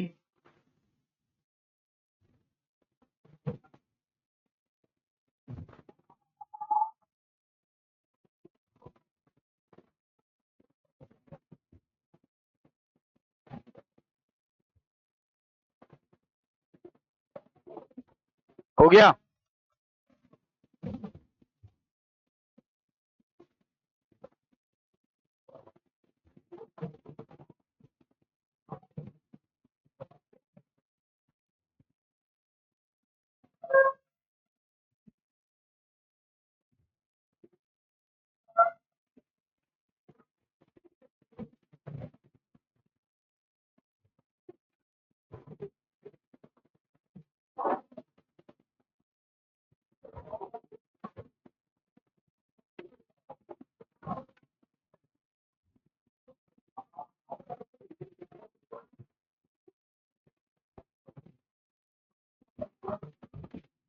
चलिए आगे बढ़ते हैं। देखो, सेल्स और टिश्यू फ्लूइड के बीच में ही चीजों का लेन देन होता है। सेल और टिश्यू फ्लूइड के बीच में ही चीजों का लेन देन होता है। कैसे? इंपॉर्टेंट चीजें, इंपॉर्टेंट चीजें कहां चली जाएंगी? इधर से इधर। वेस्ट चला जाएगा इधर से इधर, सेल से टिश्यू फ्लूइड में। और जो टिश्यू फ्लूइड में इंपॉर्टेंट चीजें निकल के आई थी, कैपिलरी से निकल के आई थी ना, वो कौन ले लेगा? सेल। याद रखिएगा।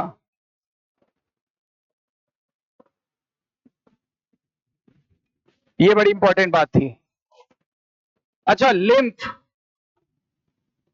In compare of blood. Lymph का अगर हम तुलना करें ब्लड से, lymph in compare of blood, तो क्या होगा? O2 कम, न्यूट्रिएंट्स कम,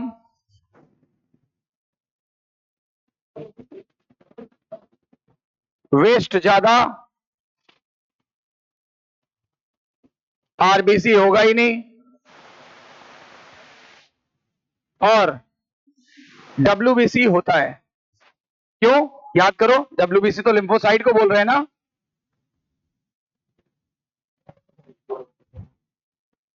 लिम्फोसाइट। और लिम्फ जो होता है ना, वो कलरलेस होता है। क्योंकि ये WBC है नहीं, इसलिए कलरलेस है। यही लिख देते हैं कलरलेस, इसीलिए कलरलेस होता है। अच्छा, लिम्फ का रोल क्या है? लिम्फ का रोल क्या है? ब्लड पर, ब्लड के प्रेशर को, ब्लड के लोड को घटाना, जो ब्लड पे अननेसेसरी लोड पड़ा हुआ था उसके लोड को घटाना, ठीक है ना। वेस्ट मटेरियल, वेस्ट को इकट्ठा करना, वेस्ट को कैरी करना, और डिफेंस में मदद करेगा। क्यों? क्योंकि लिम्फोसाइट है।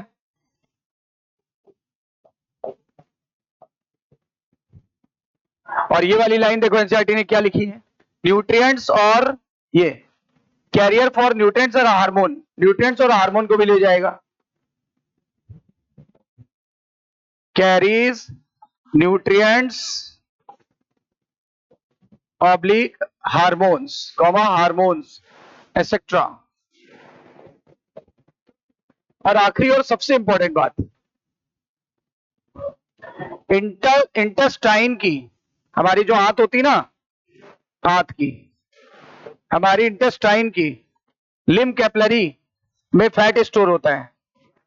हमारी इंटेस्टाइन की lymph capillary, and that is lacteals.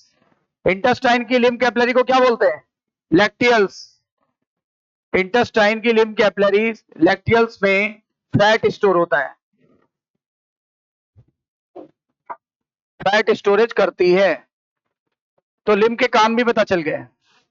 Lymph का काम है ब्लड के लोड को घटाना, वेस्ट को कैरी करना, डिफेंस में हेल्प करना, क्योंकि लिम्फोसाइट है, साफ दिख रहा है, लिम्फोसाइट है, साफ दिख रहा है कि डिफेंस में मदद करेगी।